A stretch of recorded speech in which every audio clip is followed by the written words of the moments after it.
The heat lingers all day. A teenager with a smartphone spends an hour a day less face-to-face with friends than a teenager just a few years before. An hour. Multiply that by years. An entire childhood of meetings that simply never happen. And yet these same teenagers are constantly connected, texting under their desks, liking each other at 3 in the morning, seeing each other's faces in video calls more often than ever before. More contact, less time together. I know what you're thinking. Another old man shaking his fist at phones. Every generation panics over new technology, books, radio, television, and yet they survived. I thought so too. I opened the data with a ready-made skepticism, expecting moral panic in a pretty package. But the numbers didn't panic. They just sat there, not matching the story I was telling myself. The book that started it all was iGen by Jean Twenge, a psychology professor from San Diego. She's not an alarmist, she's a chart person. And here's chart after chart.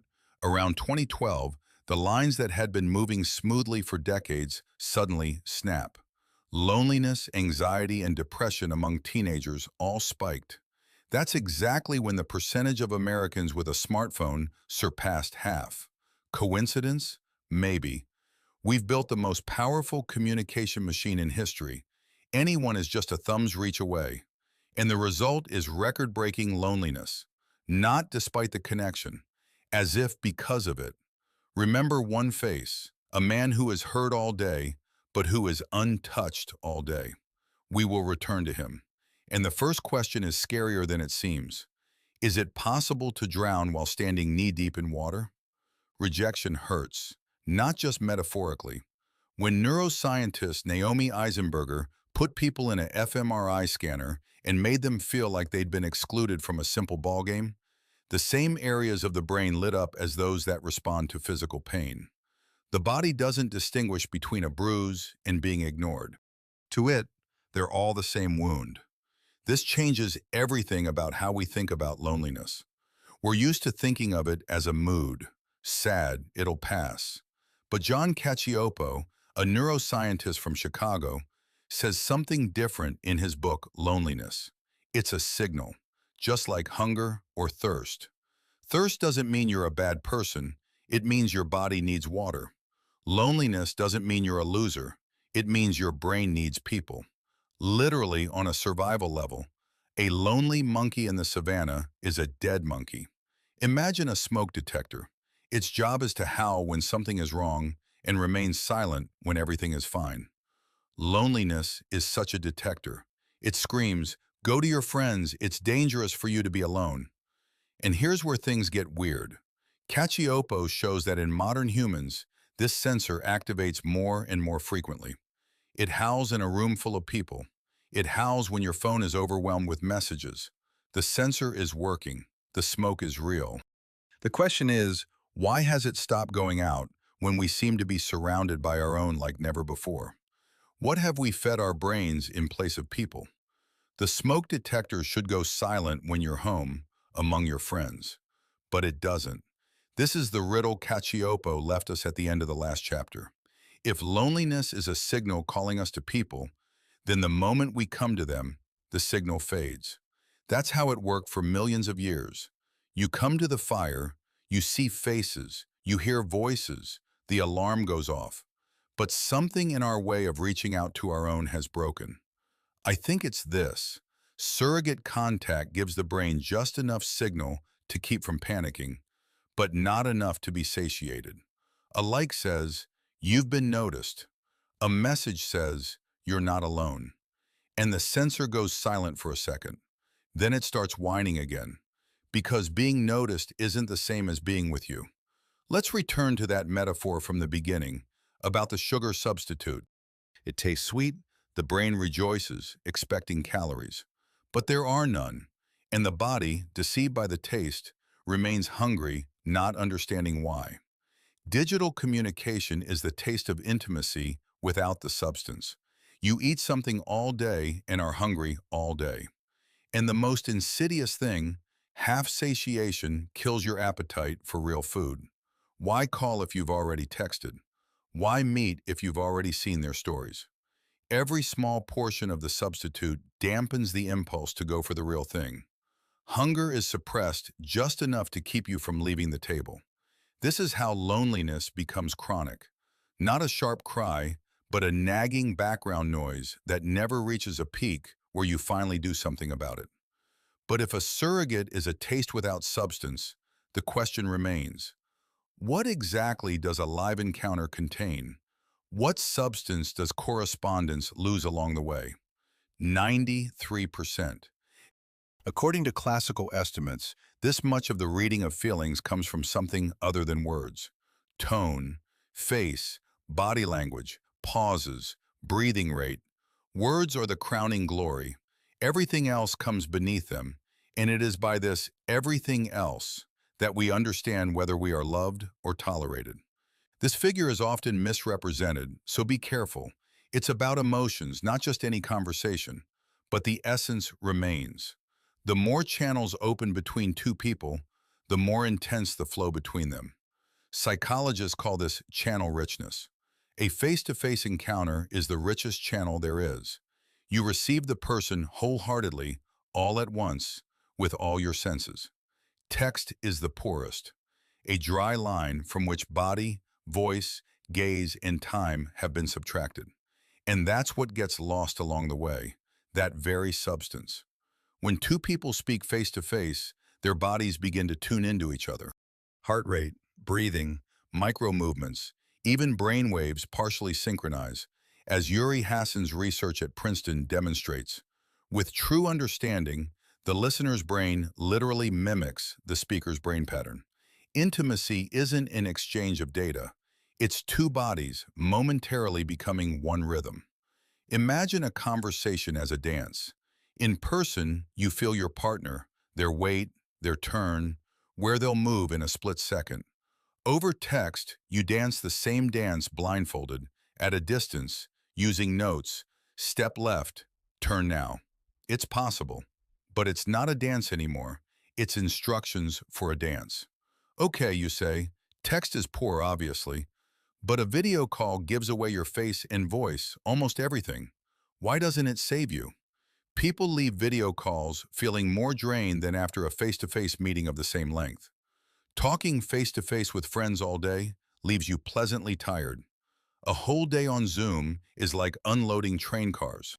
There's even a special name for it, Zoom fatigue. It's strange. The camera captures the face. The microphone captures the voice. The channel is much richer than the text. Where does the fatigue come from? Jeremy Bailenson, a Stanford professor who studies virtual communication, has broken this down to its core. And here's what happens. The brain receives a near presence and strains to fill in what's missing. Your gazes don't align. You're looking at someone's face, but the camera is higher, and for them, you're always looking past them. No one ever makes eye contact. A split-second delay breaks the rhythm of that dance from the last chapter.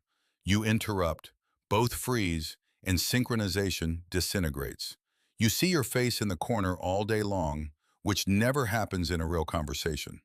Your body sits, locked in a frame, even though in a real conversation, it moves. The result is a near human. And here's where the old horror kicks in. The closer the fake is to the real thing, the greater the anxiety from the discrepancy.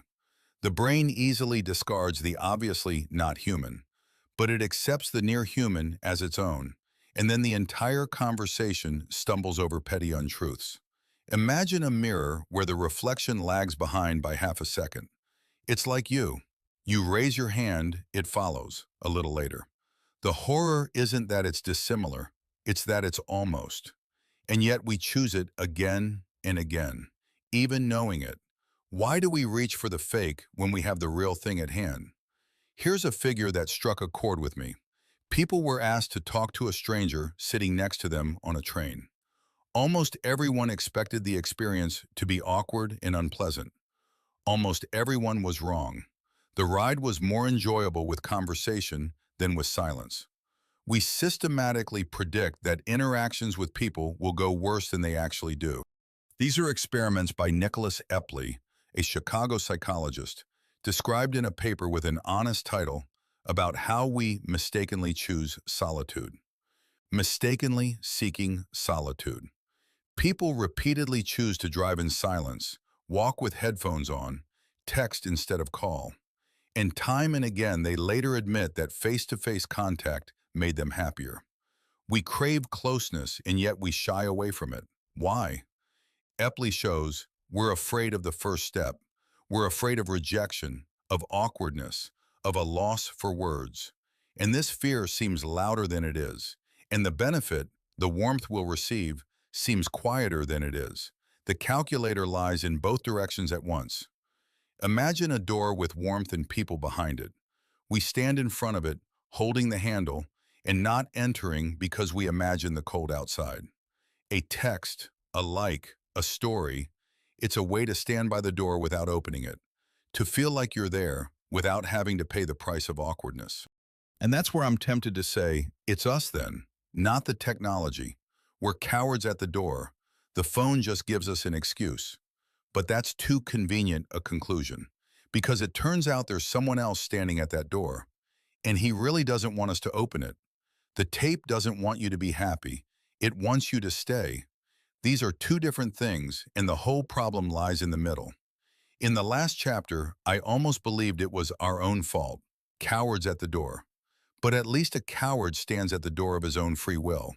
And here, someone has placed a chair in front of the door, turned the light down, and whispered, "Sit here for a minute." That someone is the business model. Jaron Lanier, one of the pioneers of virtual reality, puts it bluntly in his book, 10 Arguments for Deleting Your Social Media Accounts. If a service is free, the product is you. More precisely, your attention and the slow change in your behavior, which is sold to those who pay. This means the machine's goal isn't to connect you with people. It's to keep you on the screen as long as possible. And here's the key. A happy, satiated person gets up and goes to their friends. They're a bad customer. The machine doesn't benefit from being well-fed, but from being perpetually almost full. Remember the half-satiation from Chapter 3? The hunger that's quelled just enough to keep you from leaving your desk?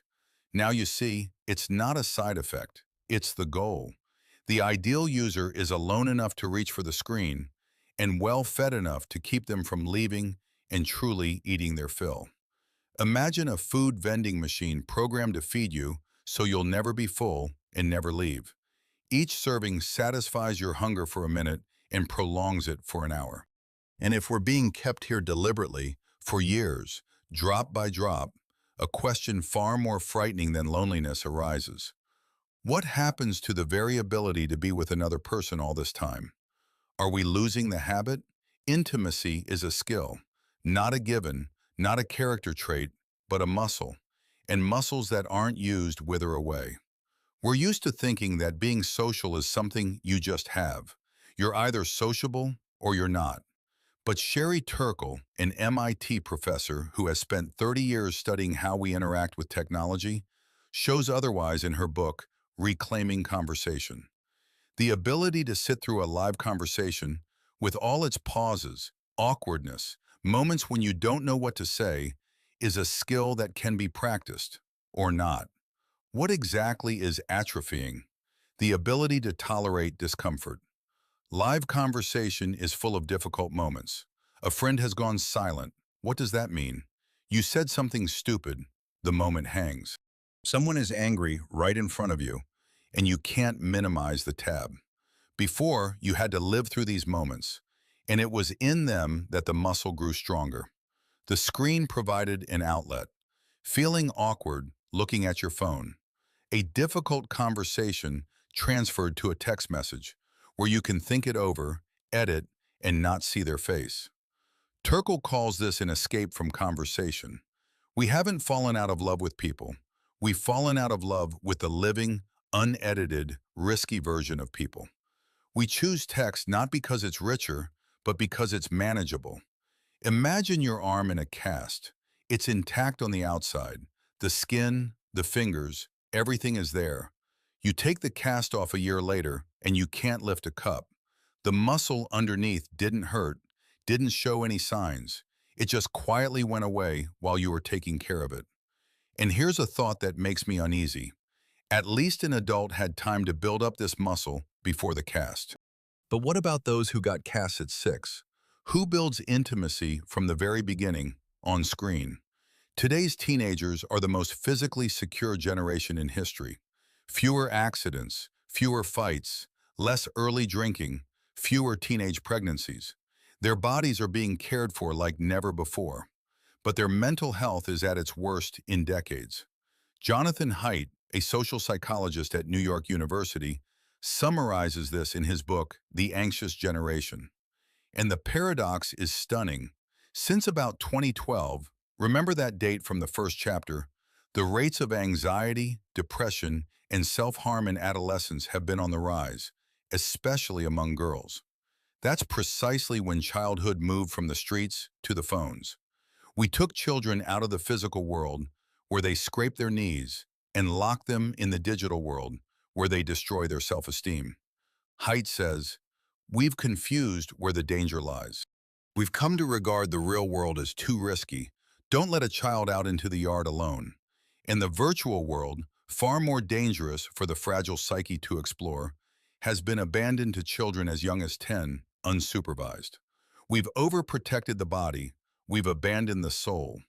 This generation didn't have time to develop that muscle from the previous chapter. They had nothing to exercise it with. The discomfort of a live courtyard, arguments, face-to-face reconciliations, all replaced by a screen where you can block, minimize, disappear. Imagine a greenhouse. The plants are safe, no wind, no pests, the climate is perfect. And that's precisely why they're weak. A stem that has never been bent by the wind snaps at the first gust. Protection and fragility are the same thing, seen from two perspectives. And yet, I find myself doubting it. What if they're not unhappier? What if we're simply measuring them with the same old yardstick and calling unhappiness what's normal for them? For millions of people, the internet is not poison, it's salvation. I spent 9 chapters building a single wall, and now I have to punch a hole in it myself. Otherwise, I'm lying to you. Because there's a teenager who's different from everyone else in his village. A gay man in a town where it's dangerous. An autistic person for whom live conversation isn't a cozy muscle workout, but a daily torture of overload. A teenager in a wheelchair for whom going out to see friends in the yard isn't a choice, but an unaffordable luxury. For them, the screen didn't take away real people. It found those who weren't offline at all. And the data confirms this. Where offline options are lacking, online connection actually reduces loneliness, rather than imitating its alleviation. Turkle and Haidt agree with this. For an isolated person, an online tribe is the first place where they finally find themselves among their own, not a substitute. The real thing, simply wired in because there's no other way. And I honestly feel uneasy here.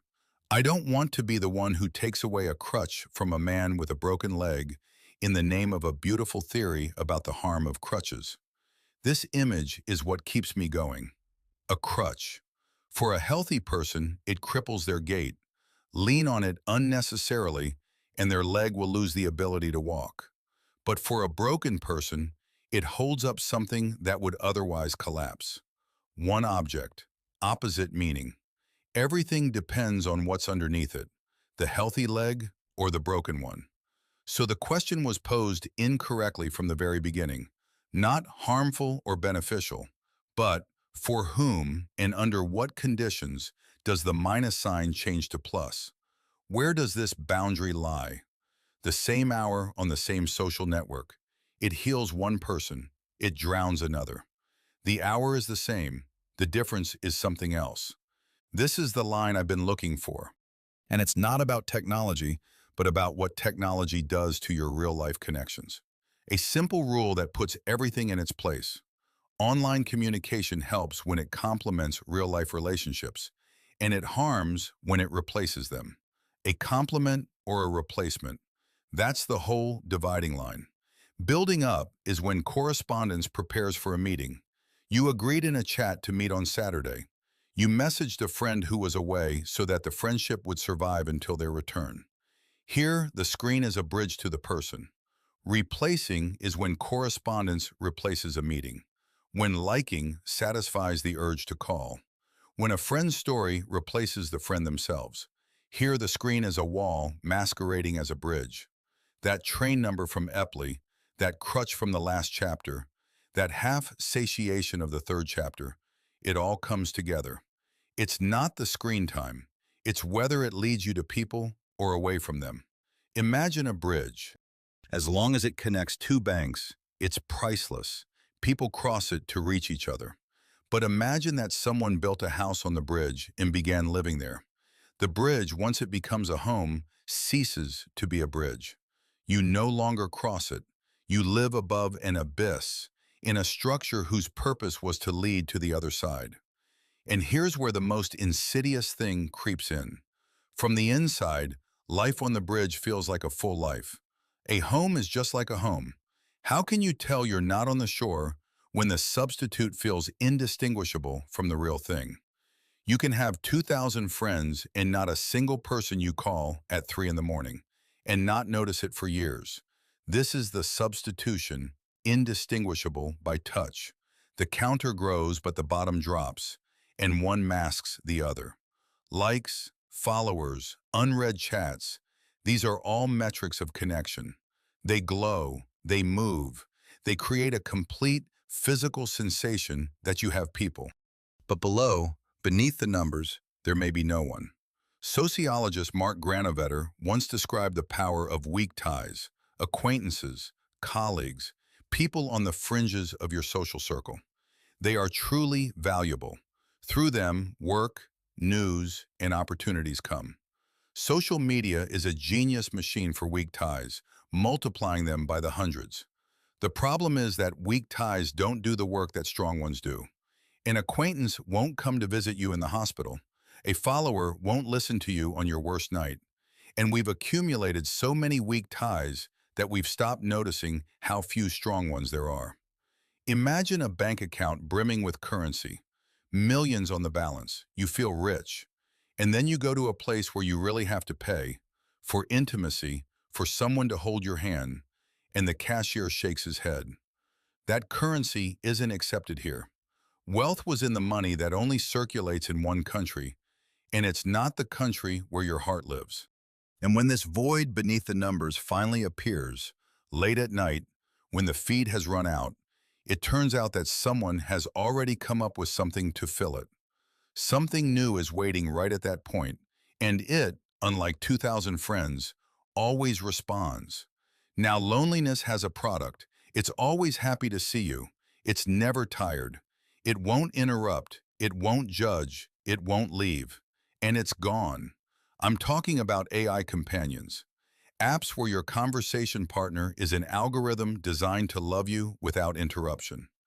Millions of people are already falling asleep messaging someone who doesn't exist. And I understand why. After everything we've been through, after the awkwardness at the door, after the difficult moments of a live conversation, after the fear of rejection, someone offered warmth without the risk, empathy on demand. You press it and it comes. And that's what's scarier about this than all the previous surrogates. At least the tape kept you close to the shadows of real people. But this interlocutor removes the person entirely. Turkle, in her early book, Alone Together, warned about this before the technology matured. We're starting to expect less from people and more from machines, because machines offer the illusion of intimacy without the demands. That's the poison.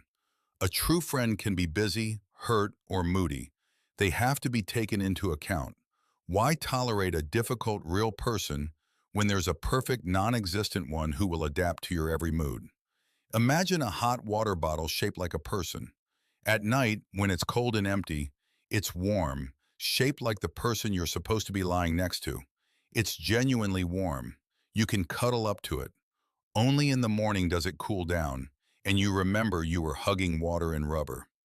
And if we, exhausted as we are ultimately satisfied with warmth without a human, we'll have to ask ourselves, frankly, why was this human needed at all? What is it about him that a perfect heating pad can't provide? True intimacy requires something an algorithm can't provide in principle: resistance. Here's the answer to the question from the last chapter, and it turns everything that seems obvious upside down. We think we want to be understood, accepted, and agreed with. The ideal conversationalist does just that. But the value of another person doesn't lie in their adaptability to you. It's the exact opposite. It lies in their non-subordination. The other is real precisely because they might not understand. They might leave. They might disagree, be offended, see you differently than you see yourself. They're not under your control. And so when they choose to stay, it means something. A hot water bottle doesn't choose you. An algorithm doesn't choose you. It's programmed not to leave. But a person can leave, and they don't. It's from this gap, from this risk, that the only thing worth having grows: trust. Remove friction, and you simultaneously remove meaning. Intimacy without the possibility of losing it is worthless. This is the silent price of our era. By eliminating the other's discomfort, we eliminate the other themselves, leaving ourselves a warm copy that risks nothing and therefore weighs nothing. Imagine a hug that's guaranteed. A button, hug. It always works. It never refuses. And the moment it becomes guaranteed, it ceases to mean anything. The only hug that matters is the one that might never happen. But if intimacy is a risk, if it's inherently about something you can lose, then it's both logical and terrifying. Maybe we choose solitude for a reason. Maybe we choose it because it's safer. No one chose to be alone. We simply chose what was a little easier each time. This is where it all led. There's no villain. There's no moment when someone decided, I'll cut myself off from people. The loneliness of the era wasn't made up of one big choice, but of billions of tiny deviations, each of which was perfectly reasonable at that moment. Texting instead of calling is a small thing. Liking instead of visiting saves energy. Turning a difficult conversation into a text message where you can think. Who wouldn't? Keeping silent on the train, keeping headphones on, sitting by the door without answering. Each of these decisions, taken individually, is almost weightless. No one chose emptiness. Everyone chose convenience. And emptiness is simply the sum of conveniences, accumulated drop by drop over the years. That's why it's so hard to see and so hard to stop.